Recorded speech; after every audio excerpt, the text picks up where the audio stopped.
السلام عليكم كلنتي وعن داوديال كسو دواada kanaalka Farshaxan maanta waxaan idin hayaa qiso yar oo cajiib ah oo complicated ah ama isku soo noqonaysa marka dhinac eegtid wax xigmad marka dhinac eegtid waa madadaalo ma garanayo run ahaantii cid dhabta ah ee qortay balse baraha bulshada ma ka dhaxalay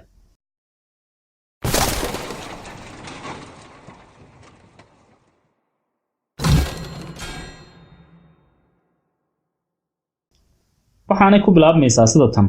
tuugo ayaa bangiga weerartay mid kamid ah tuugadii ayaa qayliyay isagoo la hadlaaya dadkii waxa uu yiri hantidan dawladda ayaa iska leh naftiinana idinka ayaa iska leh isku day inaad nafiina badbaadsataan dadkii oo dhan dhulka ayay wada seexdeen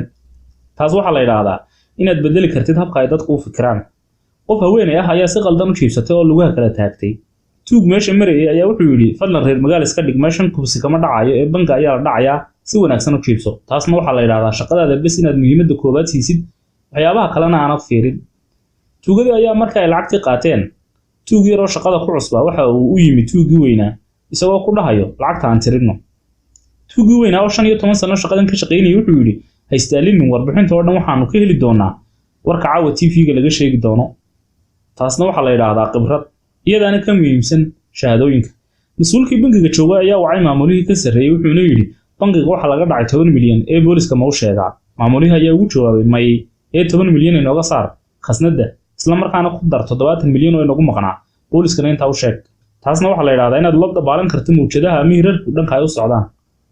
maamulihii hoose wuxuu yiri waxa fiicnaan lahayd in bishiiba hal mar bangiga la dhaco taasna waxa la yiraahdaa caajiska oo la iska baabiyo oo dantaada gaarka ah ay kala muhiimsanaato shaqadaada habeenkii markii la gaaray TV-ga waxa laga sheegay 100 milyan in bangiga laga dhacay tuugadii waxay bilaabeen inay tiriyaan lacagtoodii mise waa 20 milyan waxay soo dhaceen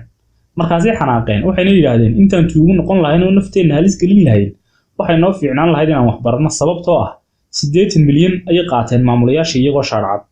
taasna waxa la yiraahdaa aqoontu waxay ka qiimo badan tahay dahabka maamulaha bangiga aad ayuu faraxsanaa sababtoo ah qasaarihiisa oo dhan waa la kabay oo dawladda ayaa kabtay taasna waxa la yiraahdaa fursadda inaad ka faa'iideysid oo marmar aad qatar isgelin kartid tuugada runta ah waa wasiirada maamulayaasha iyo madaxda laakiin waa tuugo shahaado wadata